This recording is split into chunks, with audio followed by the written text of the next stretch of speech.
Hello everyone welcome back to Sukhsham ma'am की classes. ਕਾਫੀ ਬੱਚਿਆਂ ਨੇ ਮੈਨੂੰ ਰਿਕੁਐਸਟ ਕੀਤੀ ਕਿ ਮੈਮ ਤੁਸੀਂ ਸਾਨੂੰ ਸਾਡੀ ਪੀਐਸਸੀਬੀ ਦੀ ਇੰਗਲਿਸ਼ ਦੀ ਬੁੱਕ ਸਾਨੂੰ ਐਕਸਪਲੇਨ ਕਰ ਦਿਓ, ਚੈਪਟਰ ਬਾਏ ਚੈਪਟਰ ਸਾਨੂੰ ਸਮਝਾ ਦਿਓ ਕਿਉਂਕਿ ਸਾਨੂੰ ਚੈਪਟਰ ਸਮਝ ਨਹੀਂ ਆਉਂਦਾ ਜਿਸ ਦੇ ਕਾਰਨ ਅਸੀਂ ਕੁਐਸਚਨ ਸੋਲਵ ਨਹੀਂ ਕਰ ਪਾਉਂਦੇ ਆ। And they are right. ਜੇ ਚੈਪਟਰ ਸਮਝਿਆ ਹੋਏਗਾ, ਇੰਗਲਿਸ਼ ਸਮਝ ਆਏਗੀ, ਤੁਹਾਨੂੰ ਫਿਰ ਕੋਈ ਵੀ ਕ੍ਰੈਮਿੰਗ ਕਰਨ ਦੀ, ਰੱਟੇ ਲਾਉਣ ਦੀ ਲੋੜ ਨਹੀਂ ਪਏਗੀ। ਤੁਹਾਨੂੰ ਇੰਗਲਿਸ਼ ਆਂਦੀ ਹੈ, ਤੁਸੀਂ ਚੈਪਟਰ ਸਮਝਿਆ ਹੈ, ਤੁਸੀਂ ਉਸ ਚੈਪਟਰ ਤੋਂ ਆਨਸਰਸ ਬਣਾ ਸਕਦੇ ਹੋ। ਨੋ ਮੈਟਰ ਤੁਹਾਨੂੰ ਐਮਸੀਕਿਊਜ਼ ਆਣ, ਆਬਜੈਕਟਿਵ ਟਾਈਪਸ ਆਣ, ਫਿਲ ਇਨ ਦ ਬਲੈਂਕਸ ਆਣ, ਵਰਡ ਮੀਨਿੰਗਸ ਆਣ, ਕਿਸਨੇ ਕਿਸ ਨੂੰ ਕਿਹਾ ਆਵੇ, ਕੁਛ ਵੀ ਆਵੇ, ਜੇ ਚੈਪਟਰ ਚੰਗੀ ਤਰ੍ਹਾਂ ਸਮਝ ਲਿਆ ਹੋਏਗਾ ਤੇ ਇੰਗਲਿਸ਼ ਬਣਾਉਣੀ ਆਉਂਦੀ ਹੈ, ਤੁਸੀਂ ਈਜ਼ਲੀ ਉਹਨੂੰ ਆਨਸਰ ਕਰ ਲੋਗੇ, right.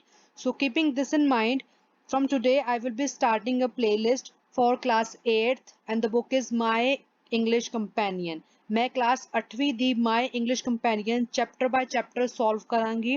I will explain you the chapter, मैं ਤੁਹਾਨੂੰ ਚੈਪਟਰ ਐਕਸਪਲੇਨ ਕਰਾਂਗੀ, क्वेश्चन आंसर्स एक्सप्लेन करांगी, आंसर्स किवें बनाए गए, की आंसर आएगा।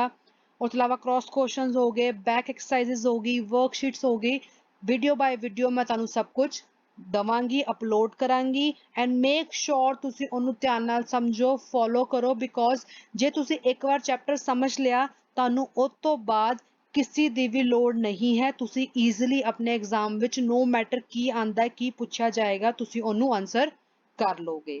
So let's start today's first chapter, which is the value of money। Value of money, ਬੱਚਿਓ, this story is about a girl। एक कुड़ी बारे स्टोरी है जो तुसी अपनी स्क्रीन ते अपनी फोटो च वेख सकते हो कि वो की वेख रही है। वो टीवी च एक एडवर्टाइजमेंट वेख रही है and that advertisement is about a latest laptop and the offer they are giving। ਹੁਣ ਉਹਦਾ ਕਿੱਥੇ ਵੱਲ ਧਿਆਨ ਹੈ, ਉਹ ਨਵਾਂ ਲੈਪਟਾਪ ਲੈਣਾ ਚਾਹ ਰਹੀ ਹੈ। ਤੇ ਹੁਣ ਇਸ ਸਟੋਰੀ ਵਿੱਚ ਅਸੀਂ ਪੜਾਂਗੇ ਕਿ ਉਹ ਨਵਾਂ ਲੈਪਟਾਪ ਲਿੱਤਾ ਤੇ ਕਿਵੇਂ ਲਿੱਤਾ, ਨਹੀਂ ਲਿੱਤਾ ਤੇ ਕਿਉਂ ਨਹੀਂ ਲਿੱਤਾ and all। Okay, so let's start reading।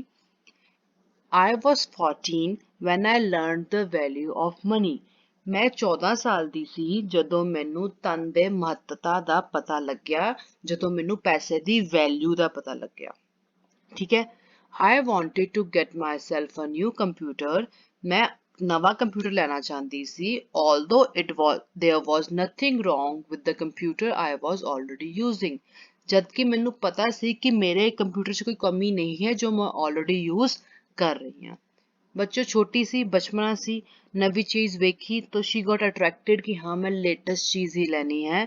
ਜਦਕਿ she knew it very well ਕਿ ਜੋ ਕੰਪਿਊਟਰ ਉਹਦੇ ਕੋਲ ਹੈ ਉਹਦੇ ਵਿੱਚ ਉਹ ਸਭ ਕੁਝ ਹੈ ਜੋ ਲੇਟੈਸਟ 'ਚ ਆ ਰਿਹਾ। It was summer break। ਹੁਣ ਗਰਮੀਆਂ ਦੀ ਛੁੱਟੀਆਂ ਸੀ। I had been watching a lot of TV। ਤੇ ਮੈਂ ਬਹੁਤ ਸਾਰਾ ਟੀਵੀ ਵੇਖ ਰਹੀ ਸੀ। ਬਟ ਆਬਵੀਅਸਲੀ ਗੱਲ ਹੈ, ਤੁਸੀਂ ਵੀ ਗਰਮੀਆਂ ਛੁੱਟੀਆਂ 'ਚ ਕੀ ਕਰਦੇ ਹੋ? ਖੇਡਦੇ ਹੋ ਜਾਂ ਟੀਵੀ ਵੇਖਦੇ ਹੋ, ਇੰਜੋਏ ਕਰਦੇ ਹੋ।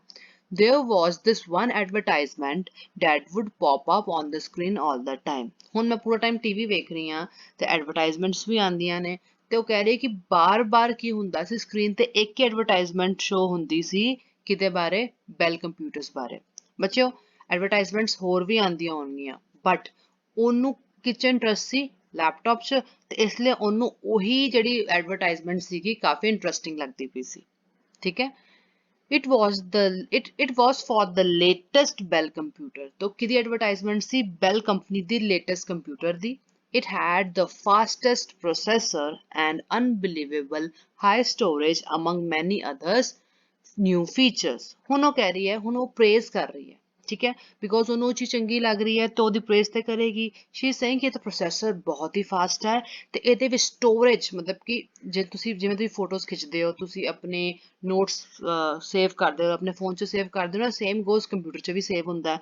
ਤਾਂ ਕਹਿ ਰਹੀ ਹੈ ਕਿ ਇਹ 'ਚ ਵੀ ਚੀਜ਼ਾਂ ਨੂੰ ਸੇਵ ਕਰਨ ਦੀ ਸ਼ਮਤਾ, ਸਟੋਰੇਜ ਬਹੁਤ ਜ਼ਿਆਦਾ ਹੈ। ਠੀਕ ਹੈ, ਤੇ ਹੋਰ ਵੀ ਨਵੇਂ ਫੀਚਰਸ ਨੇ। Every time I saw it I was intrigued. Intrigued means interested, ਕਿ ਜਦੋਂ ਵੀ ਮੈਨੂੰ ਐਡ ਨਜ਼ਰ ਆਉਂਦੀ ਸੀ, ਮੈਂ ਵੇਖਦੀ ਸੀ, ਮੈਨੂੰ ਬਹੁਤ ਇੰਟਰਸਟ ਆਉਂਦਾ ਸੀ ਇਸ ਲੈਪਟਾਪ ਨੂੰ, ਇਸ ਕੰਪਿਊਟਰ ਨੂੰ ਬਾਏ ਕਰਨ ਵਿੱਚ। ਹੁਣ ਉਹ ਕੀ ਕਰਦੀ ਸੀ, I would go online, ਉਹ ਨੈਟ ਖੋਲਦੀ ਸੀ, online ਜਾਂਦੀ ਸੀ, ਗੂਗਲ ਖੋਲ ਰਹੀ ਹੈ for example, and watch people reviewing the computer just to find out more about its features. ਹੁਣ ਤੁਹਾਨੂੰ ਕੋਈ ਚੀਜ਼ ਪਸੰਦ ਆ ਰਹੀ ਹੈ, ਤੁਸੀਂ ਕੋਈ ਚੀਜ਼ ਲੈਣਾ ਚਾਹੁੰਦੇ ਹੋ, ਤੁਸੀਂ online ਨੂੰ ਸਰਚ ਕਰਦੇ ਹੋ, ਰਿਵਿਊਜ਼ ਪੜ੍ਹਦੇ ਹੋ, ਨਵੇਂ-ਨਵੇਂ ਫੀਚਰਸ ਬਾਰੇ ਜਾਣਨ ਦੀ ਕੋਸ਼ਿਸ਼ ਕਰਦੇ ਹੋ। same goes with this girl, ਉਹ ਵੀ ਫਿਰ ਆਨਲਾਈਨ ਜਾਂਦੀ ਸੀ, ਉਹਦੇ ਫੀਚਰਸ ਪੜ੍ਹਦੀ ਸੀ, ਰਿਵਿਊਜ਼ ਪੜ੍ਹਦੀ ਸੀ, ਲੋਕਾਂ ਨੇ ਕੀ ਕਿਹਾ ਉਹਦੇ ਬਾਰੇ ਉਹ ਸੁਣਦੀ ਸੀ। I would read articles about its features in tech magazines. ਹੁਣ ਟੈਕਨੋਲੋਜੀ ਦੀ ਮੈਗਜ਼ੀਨਸ ਵੀ ਆਉਂਦੀਆਂ ਸੀ, ਕਹਿੰਦੀ ਮੈਂ ਉਹਦੇ ਵਿੱਚ ਇਸ ਕੰਪਿਊਟਰ ਦੇ ਆਰਟੀਕਲਸ ਵੀ ਪੜ੍ਹਦੀ ਸੀ। ਕਿੰਨਾ ਇੰਟਰਸਟ ਸੀਗਾ ਉਹਨੂੰ ਕਿ she was going online, she was reading magazines, ਕਿ ਉਹਦਾ ਇੰਨਾ ਦਿਲ ਆ ਗਿਆ ਸੀ ਇਸ ਕੰਪਿਊਟਰ ਤੇ। It appeared to be an ultimate computer while the limitation of my own computer made me unhappy. ਹੁਣ ਮੈਨੂੰ ਸਟੱਡੀ ਕਰ ਰਹੇ ਸੀ, ਮੈਨੂੰ ਹੋਰ ਇਹ ਲੈਪਟਾਪ ਅੱਛਾ ਲੱਗ ਰਿਹਾ ਸੀ, ਕੰਪਿਊਟਰ ਅੱਛਾ ਲੱਗ ਰਿਹਾ ਸੀ, ਬਿਕੋਜ਼ ਇਹ ਪੂਰਾ ਇੱਕ ਅਲਟੀਮੇਟ ਕੰਪਿਊਟਰ ਸੀਗਾ ਤੇ ਇਹਨੂੰ ਵੇਖ ਕੇ ਮੈਨੂੰ ਆਪਣੇ ਲੈਪਟਾਪ ਦੀ ਲਿਮਿਟੇਸ਼ਨਸ ਨੂੰ ਵੇਖ ਕੇ ਮੈਨੂੰ ਸੈਡ ਫੀਲ ਹੁੰਦਾ ਸੀ, ਅਨਹੈਪੀ ਫੀਲ ਹੁੰਦਾ ਸੀ। But my parents refused to buy me the computer when I asked them about it. But ਮੇਰੇ ਮਾਪਿਆਂ ਨੇ ਇਹ ਕੰਪਿਊਟਰ ਬਾਏ ਕਰਨ ਤੋਂ ਮਨਾ ਕਰਤਾ ਮੇਰੇ ਲਈ ਜਦੋਂ ਵੀ ਮੈਂ ਉਹਨਾਂ ਨੂੰ ਕਹਿੰਦੀ ਸੀ। Because ਹੁਣ parents ਤੇ mature ਨੇ ਨਾ, they know ਕਿ there is no major difference between these two computers, ਕਿ ਦੋਨੋਂ same ਹੀ ਨੇ, ਇੰਨਾ ਕੁਛ ਨਹੀਂ ਹੁੰਦਾ ਹੈ, but ਉਹ ਬੱਚਾ ਹੈ, ਬਚਪਨਾ ਹੈ ਉਹ 'ਚ। Now let's read further. Looking back now, I probably did not even need all those extra features. ਹੁਣ ਉਹ ਪ੍ਰੈਜ਼ੈਂਟ 'ਚ ਬੈਠੀ ਹੈ, ਉਹ ਪ੍ਰੈਜ਼ੈਂਟ ਦੀ ਗੱਲ ਕਰ ਰਹੀ ਹੈ ਕਿ ਜਦੋਂ ਹੁਣ ਮੈਂ ਪਿੱਛੇ ਮੁੜ ਕੇ ਖੁਦ ਨੂੰ ਵੇਖਦੀ ਹਾਂ ਕਿ ਮੈਂ ਕਿੰਨੀ ਉਹ 'ਚ ਇੰਟਰਸਟਿਡ ਸੀਗੀ ਐਂਡ ਆਲ ਦੈਟ, ਹੁਣ ਮੈਨੂੰ ਲੱਗਦਾ ਹੈ ਕਿ ਮੈਨੂੰ ਉਹ ਸਾਰੇ ਐਕਸਟਰਾ ਫੀਚਰਸ ਦੀ ਇੰਨੀ ਜ਼ਰੂਰਤ ਨਹੀਂ ਸੀ। I could do everything I wanted to do with my own computer without running into any issues, but the consumerist in me seemed to think otherwise. ਕਿ ਉਹਨੂੰ ਸਮਝ ਆਉਂਦੀ, ਕਹਿੰਦੀ ਮੈਨੂੰ ਸਮਝ ਆਇਆ ਕਿ ਮੈਂ ਸਭ ਕੁਝ ਆਪਣੇ ਹੀ ਕੰਪਿਊਟਰ 'ਚ ਕਰ ਸਕਦੀ ਸੀ ਬਿਨਾਂ ਕਿਸੇ ਪ੍ਰੋਬਲਮ ਦੇ, ਬਟ ਦ ਕੰਜ਼ਿਊਮਰਿਸਟ ਮੀਨ ਮਟੀਰੀਅਲਿਸਟਿਕ, ਜਿਹਨੂੰ ਨਵੇਂ-ਨਵੇਂ ਮਤਲਬ ਕਿ ਮਟੀਰੀਅਲ ਦੀ ਚਾਹ ਹੁੰਦੀ ਹੈ, ਪਸੰਦ ਆਉਂਦਾ ਹੈ, ਜਿਹੜਾ ਉਹ ਮੇਰੇ ਵਿੱਚ ਸੀਗਾ, ਉਹਨੂੰ ਉਲਟਾ ਨਜ਼ਰ ਆਉਂਦਾ ਸੀ। ਉਹਨੂੰ ਲੱਗਦਾ ਸੀ ਕਿ ਨਹੀਂ, ਲੇਟੈਸਟ ਕੰਪਿਊਟਰ ਹੋਣਾ ਚਾਹੀਦਾ ਹੈ, ਲੇਟੈਸਟ ਫੀਚਰਸ ਹੋਣੇ ਚਾਹੀਦੇ and all that. After a while, my parents noticed how obsessed I was with the new computer, so they decided to give me a chance to own it. ਹੁਣ ਕੀ ਹੋਇਆ, ਕੁਝ ਸਮੇਂ ਬਾਅਦ ਮੇਰੇ ਮਾਪਿਆਂ ਨੂੰ, ਗਰਲ ਕਹਿ ਰਹੀ ਹੈ ਕਿ ਮੇਰੇ ਪੇਰੈਂਟਸ ਨੂੰ ਲੱਗਾ ਕਿ ਮੈਂ ਤਾਂ ਕਾਫੀ obsessed ਹਾਂ, ਮੈਂ ਕਾਫੀ ਇਹਦੇ ਪਿੱਛੇ دیਵਾਨੀ ਹੋ ਰੱਖੀ ਹਾਂ ਇਸ ਨਿਊ ਕੰਪਿਊਟਰ ਪਿੱਛੇ। ਸੋ ਉਹਨਾਂ ਨੇ ਕੀ ਕੀਤਾ, ਉਹਨਾਂ ਨੇ ਉਹਨੂੰ ਚਾਂਸ ਦਿੱਤਾ ਕਿ ਤੂੰ ਇਸ ਕੰਪਿਊਟਰ ਨੂੰ ਪਾ ਸਕਦੀ ਹੈ, ਅਰਨ ਕਰ ਸਕਦੀ ਹੈ। ਡਿਫਰੈਂਸ ਸਮਝੋ, ਉਹਨਾਂ ਨੇ ਇਹ ਨਹੀਂ ਕਿਹਾ ਤੁਹਾਨੂੰ ਅਸੀਂ ਲੈ ਦਿੰਦੇ ਹਾਂ, ਉਹ ਕਹਿ ਰਹੇ ਯੂ ਕੈਨ ਅਰਨ ਇਟ, ਤੂੰ ਇਹਨੂੰ ਆਪੇ ਖਰੀਦ ਸਕਦੀ ਹੈ। They told me if I started doing house chores, they would give me money for it and I could save up until I had enough to buy the computer on my own. ਹੁਣ ਉਹਨਾਂ ਨੇ ਮੈਨੂੰ ਕੀ ਕਿਹਾ, ਉਹਨਾਂ ਨੇ ਕਿਹਾ ਕਿ ਜੇ ਤੂੰ ਘਰ ਦੇ ਕੰਮ 'ਚ ਹੈਲਪ ਕਰੇਂਗੀ, ਘਰ ਦੇ ਕੰਮ ਕਰੇਗੀ, ਤਾਂ ਅਸੀਂ ਤੈਨੂੰ ਪੇ ਕਰਾਂਗੇ, ਤੂੰ ਉਹਨੂੰ ਪੈਸੇ ਨੂੰ ਸੇਵ ਕਰ ਸਕਦੀ ਹੈ ਤਦ ਤੱਕ ਜਦ ਤੱਕ ਤੈਨੂੰ ਕੰਪਿਊਟਰ ਬਾਏ ਕਰਨ ਜਿੰਨੇ ਪੈਸੇ ਨਹੀਂ ਮਿਲ ਜਾਂਦੇ। It seemed like a good idea and I jumped at the opportunity. ਹੁਣ ਗਰਲ ਕਹਿ ਰਹੀ ਹੈ ਕਿ ਮੈਨੂੰ ਆਈਡੀਆ ਬਹੁਤ ਚੰਗਾ ਲੱਗਿਆ ਤੇ ਮੈਂ ਇਸ opportunity ਨੂੰ grab ਕਰ ਲਿਆ ਕਿ ਹਾਂ ਮੈਂ ਕਰਾਂਗੀ।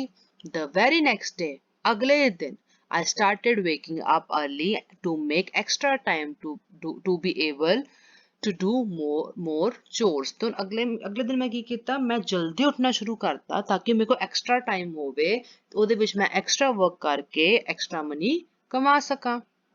I would do the dishes 3 times a day. ਮੈਂ ਦਿਨ 'ਚ 3 ਵਾਰ ਭਾਂਡੇ ਮਾਂਜਦੀ ਸੀ। Take the garbage out. ਹੁਣ ਡਸਟਬਿਨ ਵਿੱਚੋਂ ਸਾਰਾ ਕੂੜਾ ਕੱਢ ਕੇ ਮੈਂ ਬਾਹਰ ਰੱਖਦੀ ਸੀ। Mow the lawns on the weekend. Weekend ਤੇ ਮੈਂ lawns ਨੂੰ trim ਕਰਦੀ ਸੀ, ਘਾਹ ਕੱਟਦੀ ਸੀ। Clean the whole house and wash the car whenever needed. ਮੈਂ ਪੂਰਾ ਘਰ ਵੀ ਸਾਫ਼ ਕਰਦੀ ਸੀ ਤੇ ਜਦੋਂ ਜ਼ਰੂਰਤ ਹੁੰਦੀ ਸੀ ਮੈਂ ਕਾਰ ਵੀ ਧੋ ਦਿੰਦੀ ਸੀ। I was working tirelessly every day until my whole body was sore just to wake up the next day and do it again. ਕਹਿੰਦੀ ਮੈਂ ਬਿਨਾਂ ਥੱਕੇ ਪੂਰਾ ਦਿਨ ਕੰਮ ਕਰਦੀ ਸੀ ਜਦ ਤੱਕ ਮੇਰੀ ਬੋਡੀ 'ਚ ਦਰਦ ਨਾ ਸ਼ੁਰੂ ਹੋ ਜਾਏ ਤੇ ਨੈਕਸਟ ਡੇ ਵੀ ਸੇਮ ਕਰਨ ਲਈ ਮੈਂ ਉੱਠਦੀ ਸੀ। ਮਤਲਬ ਕਿ ਉਹ ਇੰਨੀ ਪਾਗਲ ਸੀ ਉਸ ਕੰਪਿਊਟਰ ਪਿੱਛੇ ਕਿ ਉਹ ਕੰਮ ਵੀ ਪੂਰਾ ਡੈਡੀਕੇਸ਼ਨ ਨਾਲ ਕਰ ਰਹੀ ਹੈ ਤੇ ਐਕਸਟਰਾ ਹੀ ਕਰ ਰਹੀ ਹੈ। Eventually I got used to it and it became easy. ਹੁਣ ਤੁਸੀਂ ਜਦੋਂ ਰੋਜ਼ ਸੇਮ ਕੰਮ ਕਰੋਗੇ ਤੁਹਾਡੇ ਲਈ ਈਜ਼ੀ ਹੋ ਜਾਏਗਾ ਉਸ ਕੰਮ ਨੂੰ ਕਰਨਾ, ਤੁਹਾਨੂੰ ਆਦਤ ਪੈ ਜਾਂਦੀ ਹੈ। So same goes with this girl, ਉਹ ਕਹਿ ਰਹੀ ਹੈ ਕਿ ਮੈਨੂੰ ਵੀ ਆਦਤ ਪੈ ਗਈ ਤੇ ਦਿਨ ਬ ਦਿਨ ਮੇਰੇ ਲਈ ਕੰਮ ਸੌਖੇ ਹੁੰਦੇ ਰਹੇ। I also got more efficient at it ਤੇ ਮੈਂ ਹੋਰ ਅੱਛੀ ਤਰ੍ਹਾਂ ਨੂੰ ਕਰਨ ਲੱਗ ਪਈ and soon I was doing everything a lot quicker ਤੇ ਹੁਣ ਮੈਂ ਸਾਰਾ ਕੰਮ ਜਲਦੀ ਜਲਦੀ ਕਰਨਾ ਸ਼ੁਰੂ ਕਰਤਾ because ਜਦੋਂ ਆਦਤ ਪੈ ਜਾਂਦੀ ਹੈ ਤੁਸੀਂ ਫਟਾਫਟ ਉਸ ਚੀਜ਼ ਨੂੰ ਕਰ ਲੈਂਦੇ ਹੋ। As I got quicker, ਹੁਣ ਜਿਵੇਂ ਮੇਰੀ ਸਪੀਡ ਤੇਜ਼ ਹੋ ਗਈ, I started having more free time, ਹੁਣ ਮੇਰੇ ਕੋ ਹੋਰ ਖਾਲੀ ਸਮਾਂ ਮਿਲ ਗਿਆ ਮੈਨੂੰ and didn't really know what to do with it ਤੇ ਹੁਣ ਮੈਨੂੰ ਸਮਝ ਨਹੀਂ ਆ ਰਿਹਾ ਸੀ ਕਿ ਮੈਂ ਉਸ ਐਕਸਟਰਾ ਟਾਈਮ 'ਚ ਕੀ ਕਰਾਂ। Please dad, is there anything else you need help with? ਹੁਣ ਉਹ ਪਾਪਾ ਨੂੰ ਪੁੱਛਦੀ ਹੈ ਆਪਣੇ ਕਿ ਪਾਪਾ ਕੀ ਤੁਹਾਡੇ ਕੋਈ ਹੋਰ ਚੀਜ਼ ਦੀ ਲੋੜ, ਕੋਈ ਹੋਰ ਹੈਲਪ ਦੀ ਲੋੜ ਹੈ ਜਾਂ ਕੋਈ ਐਸੀ ਕੋਈ ਚੀਜ਼ ਹੈ ਜਿਹਦੇ ਵਿੱਚ ਤੁਹਾਨੂੰ ਮੇਰੀ ਹੈਲਪ ਦੀ ਲੋੜ ਹੈ। I will willingly do anything, ਮੈਂ ਖੁਦ ਉਸ ਚੀਜ਼ ਨੂੰ ਕਰਨ ਲਈ ਤਿਆਰ ਹਾਂ, ਮੇਰੀ will ਹੈ, ਮੈਂ ਆਪਣੀ ਮਰਜ਼ੀ ਨਾਲ ਉਹ ਚੀਜ਼ ਕਰਾਂਗੀ। Just lay it on me, ਬਸ ਮੈਨੂੰ ਦੱਸ ਦੋ। Give me more chores, ਮੈਨੂੰ ਹੋਰ ਕੰਮ ਦੋ, ਘਰ ਦੇ ਕੰਮ ਨੂੰ chores ਵੀ ਕਹਿੰਦੇ ਨਾ, ਠੀਕ ਹੈ। I remember pleading with dad, ਤੇ ਮੈਂ ਉਹਨਾਂ ਕੋਲੋਂ ਭੀਖ ਮੰਗ ਰਹੀ ਸੀ, ਪਲੀਡ ਕਰ ਰਹੀ ਸੀ ਕਿ ਮੈਨੂੰ ਕੰਮ ਦਿਓ, ਇਹ ਮੈਨੂੰ ਯਾਦ ਆ ਰਿਹਾ। I was obsessed, ਮੈਂ ਪਾਗਲ ਸੀ, دیਵਾਨਾਪਨ ਕਹਿ ਲਓ ਤੁਸੀਂ ਇਹਨੂੰ ਕਿ ਮੈਂ ਕੰਪਿਊਟਰ ਲੈਣਾ ਹੈ। Any free time I had, I wanted to fill it with more work and more money, ਹੁਣ ਮੇਰੇ ਕੋਲ ਕੋਈ ਵੀ ਫ੍ਰੀ ਟਾਈਮ ਆਉਂਦਾ ਸੀ, ਮੈਂ ਚਾਹੁੰਦੀ ਸੀ ਕਿ ਮੈਨੂੰ ਜ਼ਿਆਦਾ ਕੰਮ ਮਿਲੇ ਤੇ ਜ਼ਿਆਦਾ ਪੈਸਾ ਮਿਲੇ। Since the summer break was almost over, ਹੁਣ ਕੀ ਹੋ ਰਿਹਾ ਹੈ ਕਿ ਮੇਰੀ ਜਿਹੜੀ ਗਰਮੀ ਦੀ ਛੁੱਟੀਆਂ ਹੈ ਉਹ ਖਤਮ ਹੀ ਹੋਣ ਵਾਲੀਆਂ। And I knew I would have less time once I started going to school again, ਤੇ ਮੈਨੂੰ ਪਤਾ ਸੀ ਕਿ ਜਦੋਂ ਮੈਂ ਸਕੂਲ ਜਾਣਾ ਸ਼ੁਰੂ ਕਰਤਾ ਤੇ ਮੇਰੇ ਕੋਲ ਟਾਈਮ ਘੱਟ ਹੋ ਜਾਏਗਾ ਪੈਸੇ ਕਮਾਉਣ ਲਈ because ਅੱਧਾ ਟਾਈਮ ਤੇ ਸਕੂਲ 'ਚ ਹੀ ਨਿਕਲ ਜਾਏਗਾ। So I wanted to work as much as possible during the break, ਤੇ ਇਸ ਲਈ ਮੈਂ ਚਾਹੁੰਦੀ ਸੀ ਕਿ ਮੈਂ ਗਰਮੀ ਦੀ ਛੁੱਟੀਆਂ ਦਾ ਪੂਰਾ ਫਾਇਦਾ ਚੁੱਕਾਂ ਤੇ ਜਿੰਨਾ ਮੈਕਸਿਮਮ ਕੰਮ ਮੈਂ ਕਰ ਸਕਦੀ ਹਾਂ ਮੈਂ ਕਰ ਲਾਂ। It took me a few months, ਮੈਨੂੰ ਕੁਝ ਮਹੀਨੇ ਲੱਗੇ but I eventually saved up enough to buy myself the Bell computer, ਮੈਨੂੰ ਕੁਝ ਮਹੀਨੇ ਲੱਗ ਗਏ but end 'ਚ ਮੈਂ ਇੰਨਾ ਸੇਵ ਕਰ ਲਿਆ ਸੀ ਕਿ ਮੈਂ ਆਪਣੇ ਲਈ ਆਪਣਾ ਫੇਵਰਟ Bell computer ਖਰੀਦ ਸਕਾਂ। It was a week before my birthday, ਮੇਰੇ ਬਰਥਡੇ ਤੋਂ, ਮੇਰੇ ਜਨਮ ਦਿਨ ਤੋਂ ਇੱਕ ਵੀਕ ਪਹਿਲੇ, ਇੱਕ ਹਫ਼ਤੇ ਪਹਿਲੇ I went to the Bell Center to place an order, ਮੈਂ Bell Center ਤੇ ਗਈ, ਮੈਂ ਉਸ ਸੈਂਟਰ ਤੇ ਗਈ ਜਿੱਥੇ Bell ਦੇ ਕੰਪਿਊਟਰਸ ਮਿਲਦੇ ਨੇ ਤਾਂ ਕਿ ਮੈਂ ਆਰਡਰ ਪਲੇਸ ਕਰ ਸਕਾਂ ਆਪਣੇ favourite computer the. I knew it would take at least a week for the store to get it in case it was out of stock, ਹੁਣ ਉਹ ਕੁੜੀ ਦੀ ਮਤਲਬ ਕਿ ਸੋਚ ਵੇਖੋ, ਉਹਦੀ ਪਲੈਨਿੰਗ ਵੇਖੋ ਕਿ ਕਹਿੰਦੇ, ਉਹ ਕਹਿ ਰਹੀ ਹੈ ਕਿ ਮੈਨੂੰ ਪਤਾ ਸੀ ਕਿ ਜੇ ਸਟੋਰ 'ਚ ਇਹ ਆਊਟ ਆਫ ਸਟਾਕ ਹੋ ਗਿਆ ਹੋਏਗਾ ਤਾਂ ਉਹਨਾਂ ਨੂੰ ਇੱਕ ਵੀਕ ਤੇ ਲੱਗਣਾ ਹੀ ਹੈ ਇਹਨੂੰ ਮੰਗਵਾਉਣ ਲਈ, ਤੇ ਇਸ ਲਈ ਮੈਂ ਇੱਕ ਵੀਕ ਪਹਿਲੇ ਹੀ ਚਲੀ ਗਈ ਇਹਨੂੰ ਬੁੱਕ ਕਰਨ ਲਈ।